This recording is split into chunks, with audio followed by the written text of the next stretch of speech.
Hello, Hello, hello. hello all. Thank you so much for joining us. It's me, Danielle, the Crystal Healing Mama, here with my good old friend, Miss Malika Salami, the Chanting Queen. Hello, Danielle. I'm so glad that we're joining. I'm just going to set up the chat so we can see if we have Yeah. anyone coming in. Thank you for having me again. I Thank you always for love to joining talk to me. you. I know, we always have such good conversations. I just figured I'm burning some Palo for both of us, some Palo Santo, clear the space. I don't know where my tablet went, so I can't see the chat. So Malika will have to handle that for us. That is okay. We have both been feeling lately that we're working through those freaking sister wounds. Mm-hmm. Yeah, definitely. Right? But I like how we can receive it now with a different light or with a different understanding or different acceptance, receiving. I don't know. I don't want to say with love, but maybe a little love. More so. More There's, so. yeah, Yeah. but there's definitely that wanting to move things differently or not to be receiving the same way, that shift. Mm, yes, so much, so much.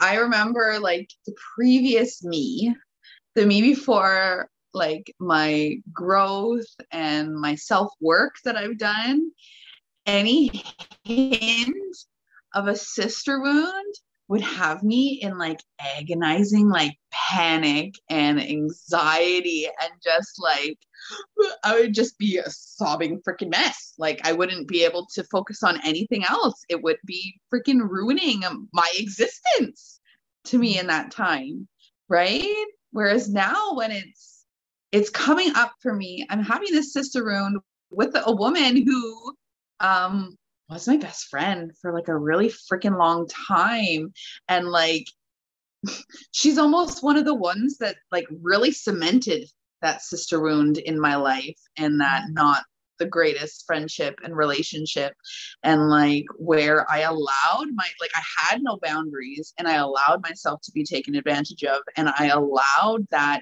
sister wound to just flourish, and I just kind of like pushed it to the back because I didn't recognize that I was worth healthier relationships. I didn't think that there was a possibility of having healthier relationships. I didn't think that I was worth having those healthy relationships. I thought, well, this is what I have, so this is what I got.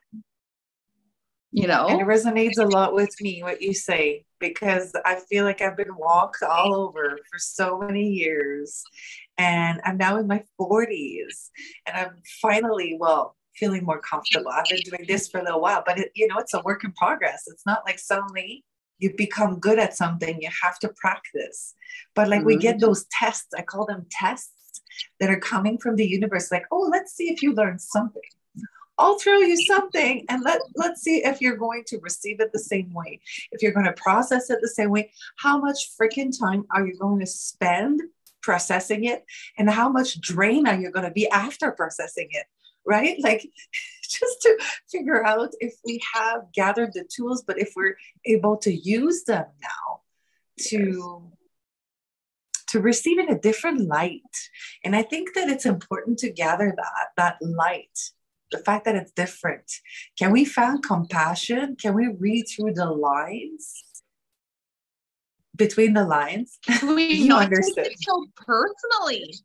Can we not take it so personally and understand that when somebody has a problem with us, it's generally not actually about us. It's a problem that they're dealing with themselves, but they're projecting that out onto others and taking out their anger and their feelings towards themselves on other people, and being able to acknowledge that and accept that and like send them love and compassion, and like actually like have a little bit of gratitude for that communication, because it allows us to recognize how far that we've come. Don't you think it's crazy though that sometimes we see so many competitions, so many insecurities that come out of women, and a lot of lower backstabbing happening. I'm still healing. I think I'm pretty much done, but I'm close to be done. But like one of the biggest backstabbing in my entire life that took me back as like I couldn't, when this happened, I'm not going to share details here, but when this happened, I was like, how could somebody do this to someone? Like at some point I was like, but it wasn't about me, right? It's like understanding that the wounds that this person is is giving to me is not just even from her, it's from her own lineage, it's her own ancestors. And it's like, how many generations of trauma are we bringing to our sister wounds?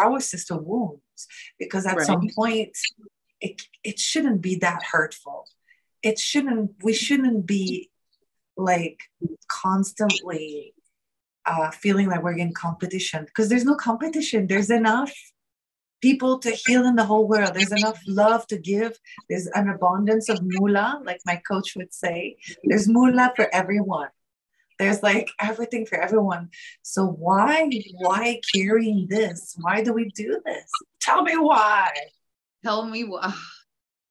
Girl, like, for the history of humanity, we women have been like pinned against each other, right? The ruling class knows that women, when we fucking gather, are fucking unstoppable. So what have they created? They've created a society where women compete over fucking everything. We compete over friendships. We compete over men. Oh, they get us to go at each other over men constantly, especially nowadays with social media and so much out there. Like, but it's really like ingrained into us that we are not allowed to be safe with other women, right? Because these women, like, okay, let's like step back. Let's go back in history. Okay. So if we go back into history, the one point in time that's really standing out for me right now in this all was like the witch trials, right? Back between like the 1500s all the way through the 1800s and even into the early 1900s. Like, women weren't treated very nicely. We were property, right? So that right there, we didn't have that compassion. We didn't have that feeling of safety. So we were already in that fight or flight. And then they bring in the witch trials. And if you point a finger at a woman, she's a witch. You were taken at your word regardless, because, you know, they just wanted someone to burn. So that, like, so many women that were feeling scared, that were hurt, that were being hurt. When we feel that hurt and that scarcity inside, we want to put that on somebody else. Doesn't feel comfortable to make that ours. We want to make it somebody else's fucking problem. I feel like this is where the dysfunction comes from. That dysfunctional reasoning, that dysfunctional communication. Like, I see it more and more, probably because I'm doing it less and less. And I see it more and more. And I'm wondering, like, when did we learn to always find the faults on others? When did we forget to take accountability for our own standards, from our own boundaries that we haven't set properly? I've got an answer. Tell me. At this, like, in history, our faults were our weakness. Our faults meant death in some cases, right? Being open and honest and authentic with ourselves meant we were brutalized. We were, you know, noticed out of the group. It meant death, right? So like our human selves are like, what the fuck are you doing? And most people can't acknowledge that because they have so much trauma and blockages and everything all on top of each other. You can't possibly see. You can't see Exactly. The layers. So many layers holding us back from our divine selves within. And it's only once you start peeling back those layers that you're able to see the truth, right? See the whole truth versus just focusing on that physical truth, right? Because so many women, it was, you were singled out if you were different, if you were yourself, if you spoke your mind. Like, think about it. Women then, they were fucking property. If you spoke your mind to your husband. They still are in some countries. There still are property. And they're being executed. And it's very horrible. The chat is quite active. We got Onyx, Gypsy Mama, Justin, the Intuitive Alchemist. We've got Keith that joined us. Thank you all for joining us.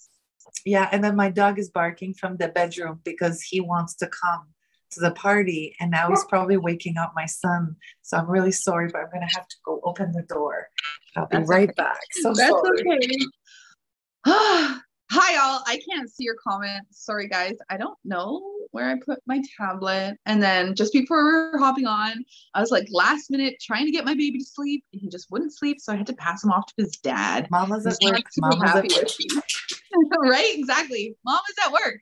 So the tablet got left behind, but we're here. We got Gypsy Mamas here that said, yes, when we do the work, we can see more clearly where others are being at the work.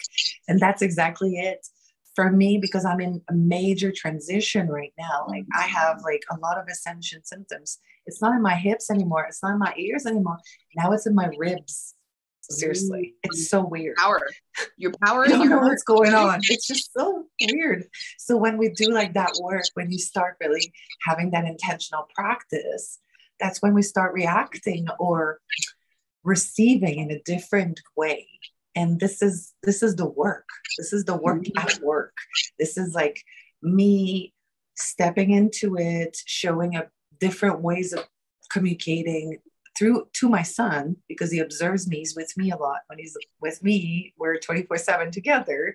Yeah. And then also how I stand with my clients, with my, like, everything is starting to happen. And there's just so many tests that are showing me that I need to step in my power and either say, fuck the bullshit, I'm out, or say no. Or like boundary. Yeah, but not as a blockage, as a standard, right? In my standards, I'm not accepting that a sister treats me like this. In my standards, I need to feel safe in all my relationships. Like those kinds of like affirmation that we need to stand behind, you know, not just say, but actually fucking do. Yes. And that's when the shifts happen. Otherwise, we're stuck in the dysfunction. Exactly. Like, we're creating our external reality, right? We're doing that internal work. We're recognizing our worth. We're realizing what we do and don't want in our life. And we are recognizing that we are allowed to stand and stay in those connections that feel good. And we are allowed to walk away from those connections that don't feel good anymore. Yeah. And that's the thing. It's like giving ourselves permission. I remember like years ago, I was with an amazing therapist, an amazing social worker I was working with my anxiety. And I think that felt like she gave me the permission to stop hanging out with someone. And it's like, why didn't I give myself that permission? That's where I was at the time, and I'm okay with it. But why did I need my therapist's permission to stop hanging out with somebody who was giving me anxiety all the time? Right? Like, why did I need that exterior validation to set a certain boundary for my well-being? That speaks a lot about my self-worth and what I think I deserve to be around. I mean, obviously that's the past, but like being able to talk about it now and accepting that that's where I was, but that I don't want to be there anymore, right? And that we need, like you told me that recently, quality over quantity. How many freaking friends do we need? How many sisters do we need? Seriously. I mean, I want to say all the women of the world are my sisters, but like close friend that you can open up and be 100% yourself, be vulnerable with, share that deep, whatever it is with. Like, we know who these people are, and we need to nurture these relationships, right? Yes. And then, and the thing is like, when we are focusing on the number of relations and connections that we have, and when we are allowing those not so nice connections in our life, we're coming from a place of lack, right? We're not coming from a place of open-hearted love and acceptance of ourselves, our own emotions, and other people's, right? We're coming from that place of lack. We're coming from I need to have friends, right? Gypsy Mama was saying something interesting here. Well, lots of people are saying something interesting, but she says, because we are taught in society that we are selfish for setting boundaries. It's so backward, and it is backward, but like, this is our job though. And we are already doing the work because we're talking about this. Yep. And then, so this is our job in this generation, in this time in life, in history, right now. Isn't it amazing to see everyone opening up to that transformation, that rising up, the frequency, right? And then it might be just because this is the people that we gather around us, and we think it's the whole world. Everyone is changing. Because we're shifting our external reality. Exactly. So we attract what we are and what we want to be. We start hanging out with the people that we look up to. We start attracting that kind of fire in our life. And this is when we start shifting our vibration, that frequency up to here, to attract all the good shit. It's right here. Right here. Justin and Tanya were saying that earlier in their lives that they did into the Alchemists and Gypsy Mama. They were talking about the people that we have, the connections in our lives, right? Like, now is the time that we're like, let's allow ourselves to step into those relationships that feel good and back out of those that don't. And the thing is, we need to recognize and understand that in order to back out of a relationship that no longer feels good, it doesn't always have to blow up. Yeah, exactly. It doesn't have to be some huge, crazy ordeal. You don't have to be, you fucking hurt me, you said this, you did it. Like, it doesn't have to be that way. You can just slowly put less and less effort in. You can just like not reach out. Or not justify yourself, not defend yourself, not have to have the last word. Like Ocean was saying, setting a healthy boundary is a beautiful act of self-love. Yes. It's like, I do not put up with that shit anymore. And I do not care. I want to speak my truth. Like the throat chakra, we're talking here. I want to speak my truth. I want to be listened to. Yes. I want to be validated in my experience, but I don't want to be attached to the outcome. No. And that for me is the scary part. That for me is when I sometimes go back here. And I'm completely honest. I'm still scared sometimes. But what if this person cuts me off? What if she does? What's going to happen? What's the worst that could possibly happen? That's a game I like to play. Okay, let's take a step back. What's honestly the worst that could happen? Okay, if that happened, what would I do? It's a great way of like putting it, like maybe even journal about it. I said that in my membership live last month. Well, this month, I said, let's write the worst things that could happen if I speak my truth. Let's see if I set my boundary. What is the worst that can happen? Let's get it out now. Yes. Right. And I feel a lot of the time, the worst thing that could happen for a lot of people is somebody not liking you. Yeah. And how fucked is that?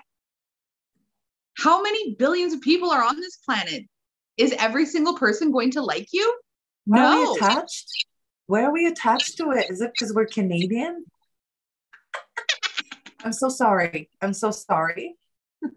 I'm Canadian. I'm so sorry. I'm so sorry. I apologize. I just want to say something, but I'm really sorry for saying it. I think again, this is like a deep, like it's way deeper than society now. This is if you lived in the days when it was a small, tight-knit community, you guys were living off the land, if you weren't liked by the community you were in, you were on your own, you were in the wild, and you were weak, and you were dead. Right? It's that deep,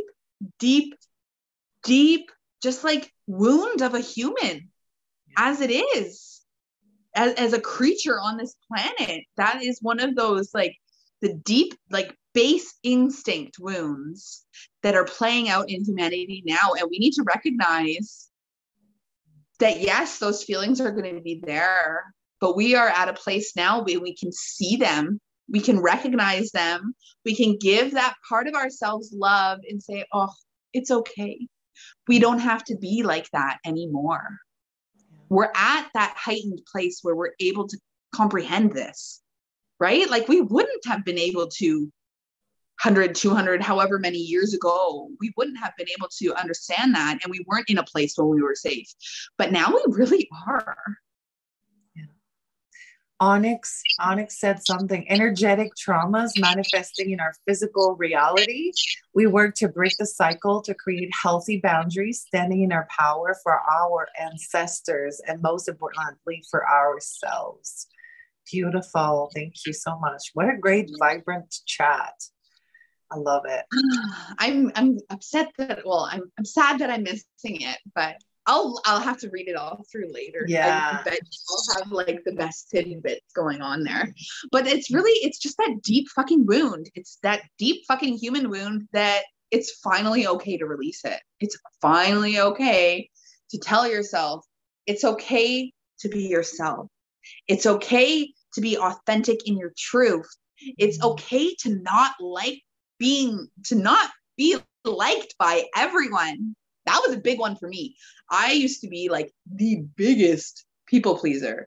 If I thought that, like, because I'm super empathic as well, right? So I would feel, even if somebody up front was all nice and sweet, I could feel what they were thinking and feeling underneath the surface. So, like, even those like small little things that I wouldn't regularly bother someone, like, they would fucking bother me. And the thing that I'm recognizing now, looking back, is this one friendship that I was talking about that just recently came up again. I'll actually get into detail about it a little bit more in a minute. Like, I actually don't mind just being like, what about it? Because honestly, she probably won't watch this. You'll find out more why. But I would feel the jealousy and the anger and like all these emotions of hers under the surface, but on her face, it was as if we were besties. We were awesome, but I could tell by like her energy. I could tell by her fucking energy. I remember when I told her that I was getting married to my husband, she didn't respond to me for a few days. That was Triggered. The first one. Triggered. And she's like, oh, how great. And then she like, and it's funny how quickly they change the subject when there's something that they're jealous of you about, and they don't like, they quickly turn the subject about something about themselves. They don't want to talk about the good things that you're doing and the good things that are happening in your life, right? They want to focus on themselves. This is all insecurities and projections, and we have to continue our work to be able to say that does not belong to us. You know, there's no victimization. Why is this person like this with me? And why is this person like this? That doesn't belong to us. Onyx was saying that. You know, what other people think of us is not ours to carry. It's none of our business when anybody else thinks of us. Yeah, but we need to get there though. And I think it's totally. a journey. It's a journey of womb healing, sister healing. I mean, we're having a festival. Let's talk about this for a minute. We're hosting a festival on your beautiful land in in the forest somewhere in Saskatchewan. And there's 4 of us that are actually, we're all on the chat right now. Oh, the 4 of us, women holding space for many, many women come in. We are expecting hundreds of women. And we really want to offer that space for the healing, not only our own healing, our sister healing, our ancestors healing, our mother wounds and womb healing, all of that. And that's something that resonates with us now because of what's happening in our lives, or what we can feel that we need to heal from our past, from other souls that we don't really identify with, like that are part of our past souls, but that don't necessarily, oh, I got a thumbs up, that don't necessarily identify with, what if I put a heart? Is it going to show a heart? No, I had thumbs up. Sorry. Oh, it doesn't show on YouTube. I'm like the only one seeing the thumbs up. I saw it too. I think it's in Zoom. I think that's a little message from Spirit. You're on the right track. Yeah. Yeah, so like we are recognizing these are areas that need some deep healing, and we want to welcome women to have that courage and that it is actuality. This is now. This is our time to do this healing and to come together.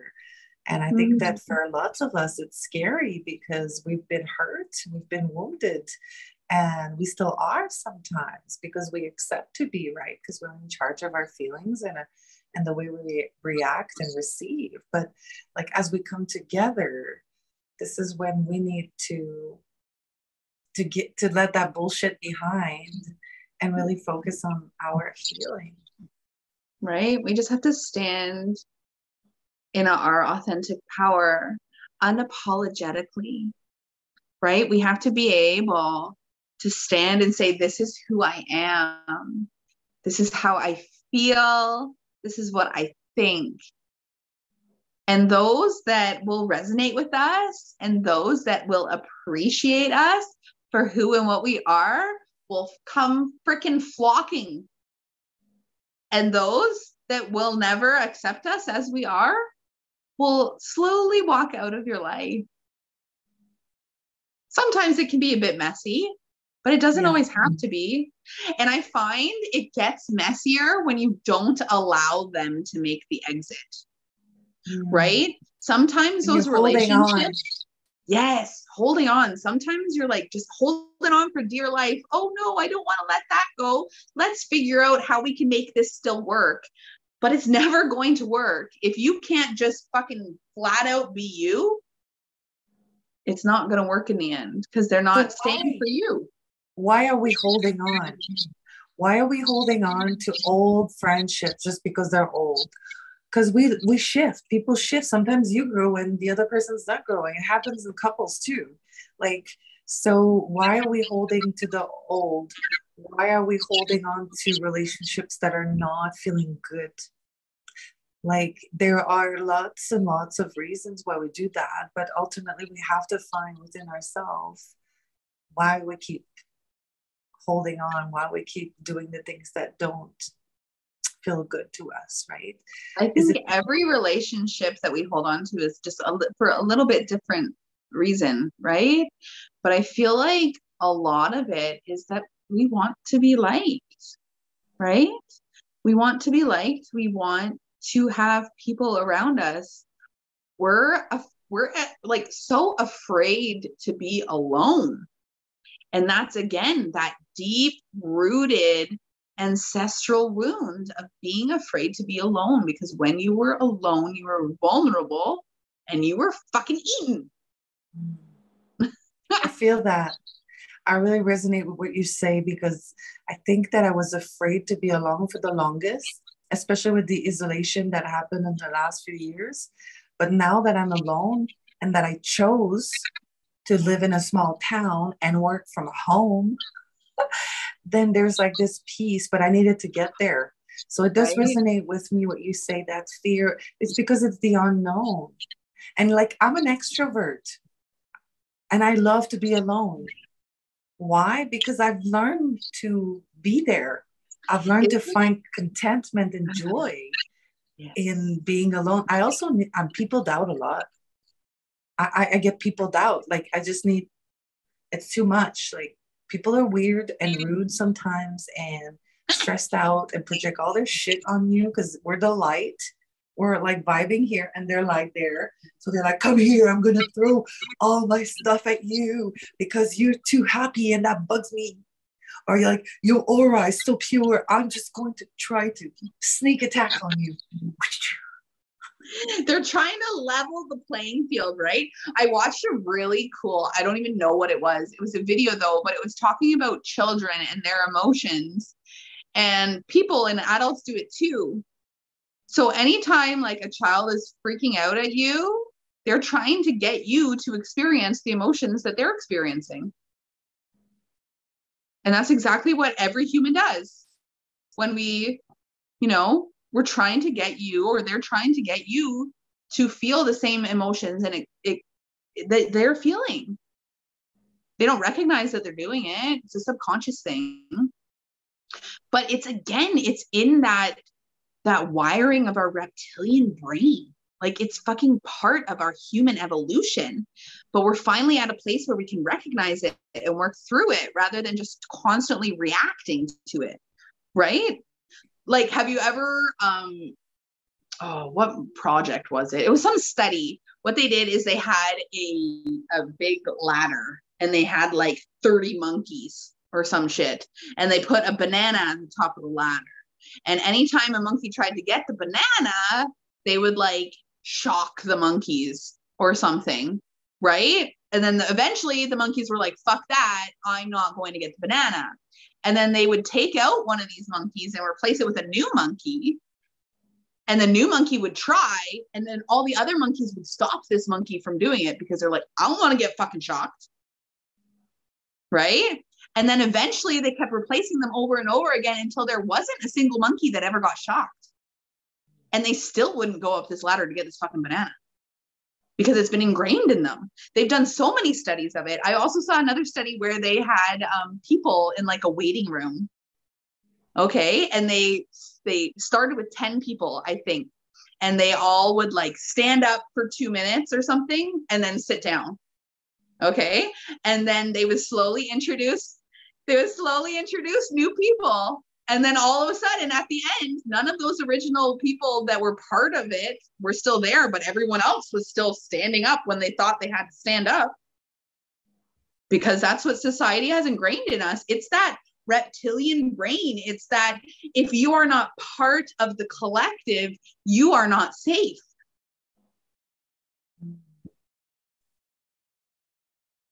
There's a lot of good stuff happening on the chat. Can I read some of it? Yes, please. Onyx. When will you level up? It's okay for people that are not ready, and we let them go with love and grace and remember that we were there one time. Yeah, we say that. Some people come in our life for a weekend, for a month, for a whole life, right? Like, Keith said he had to look for relationships that were more in alignment with my inner standing. I love it. Inner standing. It's true. Like as we level up, we can't expect others to level up at the same level, at the same speed. So at some point we have to be okay. And I think this is where this is one of the things that I love the most about Tibetan Buddhism. I studied a little bit, is that law of non-attachment. It doesn't mean you can't love. It just means it's okay to let go. It's okay to let go of the thing that you got stolen, and it's okay to let go of the friend that says that they don't agree with you and they think you're a white supremacist. Suddenly. I'm just paraphrasing from people who don't have, I'm not, but I was accused of one because I had different opinions than others. And at some point we just have to walk away and I don't feel the need to express myself. I know my values and I know my truths. And at some point it's like, But I think that anyway, the traumatized me felt the need to always justify myself and defend myself and gives all my reasons. This is why. And it's like, now it's like, I don't owe you any reasons. So I'm just I going to don't owe ignore you it. shit. Exactly. I don't owe you shit. No, I think that it's good to get to that place where non-attachment. Okay, let's see what else. We talk about the fear of being alone. Lots of us are embracing that solitude. What else? The monkeys. Yeah, I remember that video where people would stand up and stand up. I would be the one in the office going like, why are you standing up? Seriously, right? Stop standing up. And that's the thing. We are no longer part of that. Like, we are able to step out of that reptilian brain and see everything. Yeah. Like, I think that's the big difference between those that are awakening and those that are still asleep. Yeah. I used to call them blanket people because they would hide under the blanket and they would like freak the fuck out if you tried to lift it because they don't want to see what's on the other fucking side. You know, that's interesting because not so long ago, I think yesterday, yeah, not so long ago. Yesterday, it was not so long ago. I just don't know time anymore. I did a little video about the frequency 432 versus 440. And because like the standard of the music industry, because the American Federation of Musicians back then decided to impose it, guess who was in charge? It starts with R and it finished with Eller. Family were imposing that because it was breaking the cycle of nature, right? And it was easy to get mind control. Through music, through mainstream music.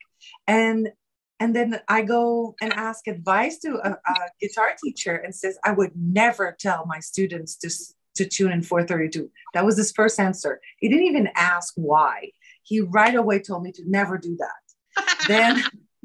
Then I had from a music store in the city, I was asking advice for my electronic stuff.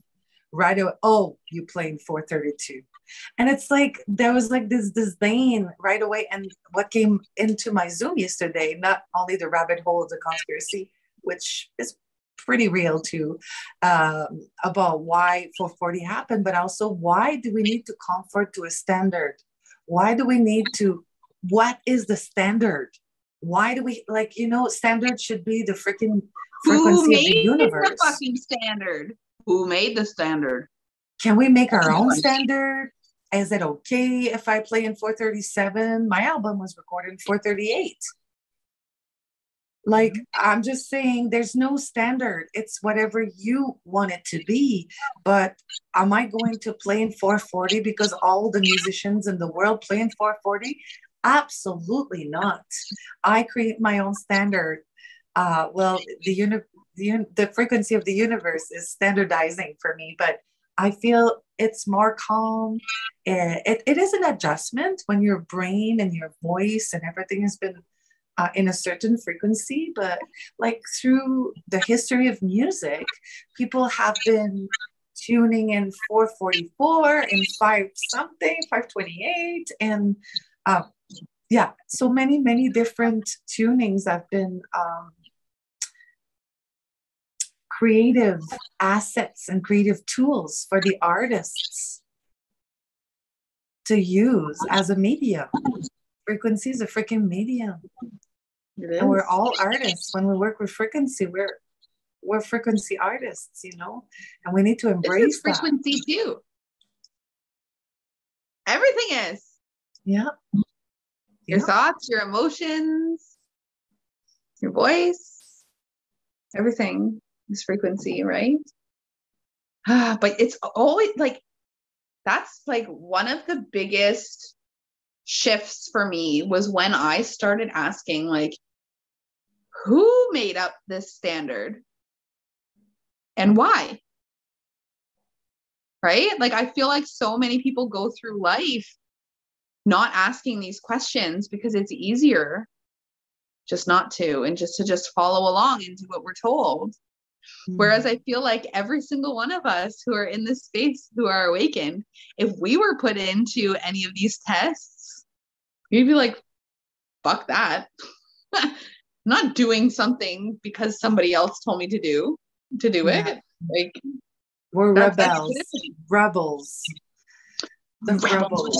Well, yeah, I don't want to say anarchists, because anarchist sometimes has a negative connotation, but like rebels, well, also has a negative connotation. But you can make whatever connotation you want, because I don't care.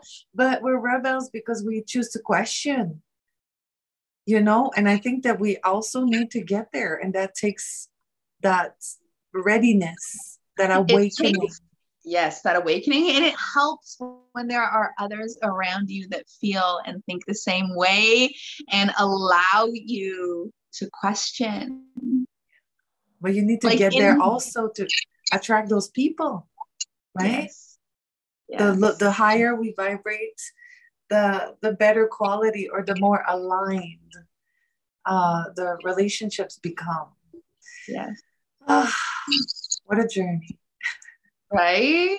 It's a journey and a half, and it's never ending, guys. Warriors. I love it. Gypsy Mama said we're warriors. We are in our own way, but we're peaceful warriors. You know, I'm not going to start shaming people for their choices.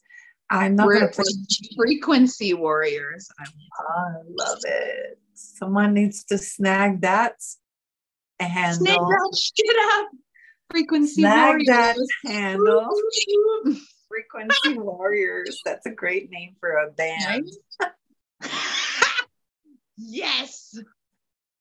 Oh no, I just made the sign. Oh no. I know.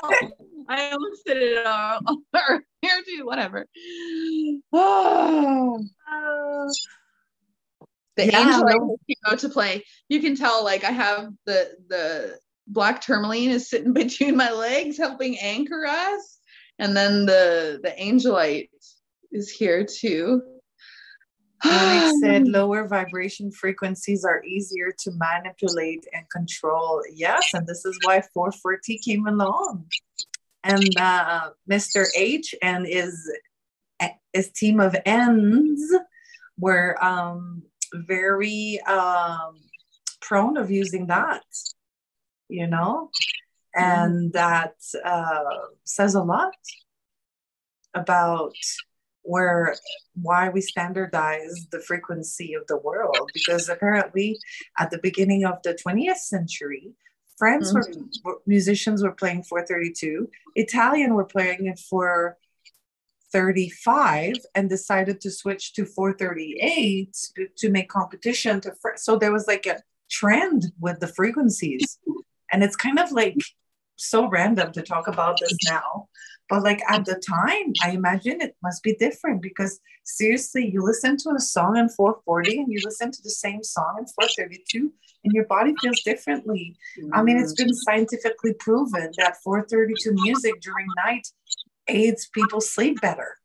Like, they've done studies. So, you know, the magic, like when we say frequency is medicine, it totally is. And we totally changed the subject from the sister wound to the I know, right? Medicine. I think basically what we're trying to say as a sister wound is any time that we shrink ourselves and we try and walk on eggshells to please others, and when we are being inauthentic to ourselves, that's when we bring in those relationships that create and compound on these sister wounds that we as women have held forever, right? It's always about that need to be in community, that need to be safe, and getting pinpointed when you're alone, right? It's that fear. So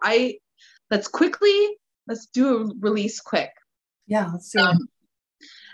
We will do a release with the tourmaline because she's amazing. Of our fear of being alone, right? Our fear of not fitting in. So let's take 3 deep breaths.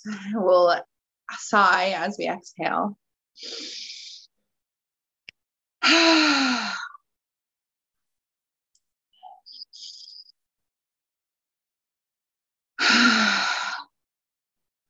Last one. I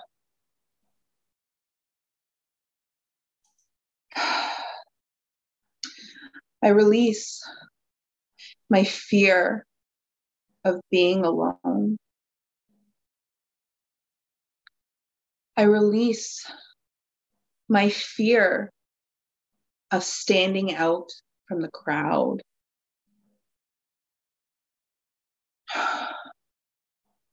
I release my fear of being my true, authentic self. I release my fear of not being accepted by others. I release those deep held fears of not being a part of community, even to our detriment, of not being accepted by all those around us, by not being liked by those around us. And I release this because I am safe to be myself. I am safe to share my thoughts, opinions, and feelings with those around me. I am safe to express myself authentically.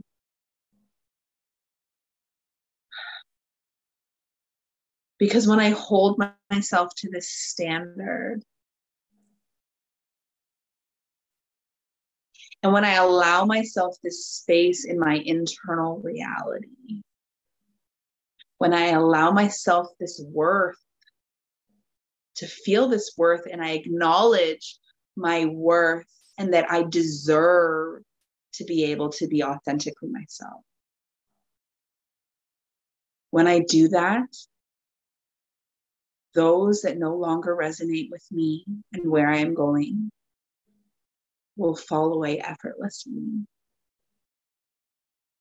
And those that are meant to be in community with me, those that are meant to be my sisters, those that are meant to share this sacred space with me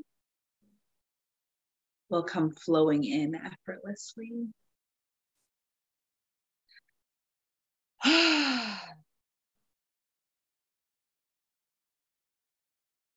Feels really good. So good, Mama. I love our chats.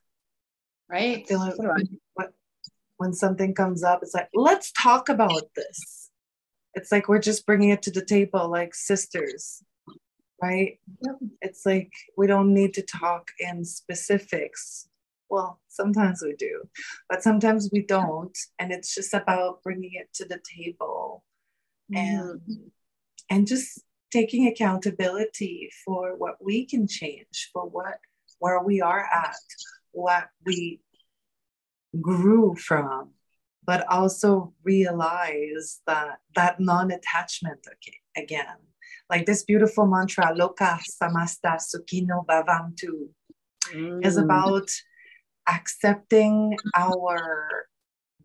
if our words, thoughts, and actions are pure and for the best good of humanity, then whatever, like if we're detached from the outcome of what happens and our actions are pure, then we have contributed to the harmony and the happiness of all.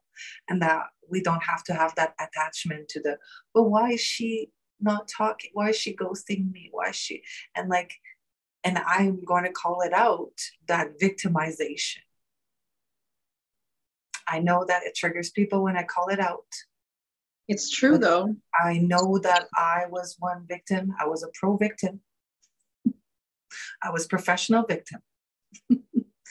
And I had to like step out of it to really understand that I have responsibility also in my feelings, my emotions, my reactions, how much I dwell on shit, how much. And so like that detachment, that letting go, right? And saying, hey, I've talked with my heart, and it's like, now I can just walk away, you know, and that's my standards, that's my boundary, and that's where I'm at, you know? So I'm leaving you with this mantra. Maybe it's time to say goodbye. Hey. But my husband's supposed to work in the morning. He has the baby because he won't sleep. But because thank you so much for this release and this clearing and this beautiful affirmation, Danielle. It's just always so special and so powerful. And then I want everyone to think about our actions as being pure and from the heart. And the mantra that I want you to leave with is Loka Samasta. Loka Samasta. Bhavantu. I can write it in the chat later. Yes, please. Thank you so much, Goddess, for joining me for such an amazing chat from the heart. It's going to have to become a regular thing. Right? Thank you all for joining us in the chat. I'm so sorry I couldn't see you all. Yeah. I hope to come on myself at some point this week. I have my mother-in-law visiting, so it's a little bit crazy here, but I'm going to start being more structured with my work time and setting aside that time for me to do what I do. Yeah. Thank you all for joining us so much. I'm going to pop in later, probably tomorrow now, because I'm going to get that babe to sleep, but I'm going to hop in and check out all the comments.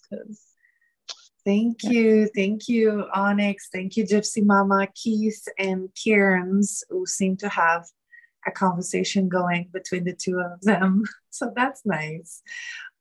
There's also, who else would join us? Right now, that's who there is. So Gypsy Mama, Onyx, Keith, Kieran's. Thank you so much we had Ocean earlier too. Thank you so much for all of your input in the chat. I'm loving this beautiful community. Sending you all so much love. Justin. And we will talk to you all later. Bye.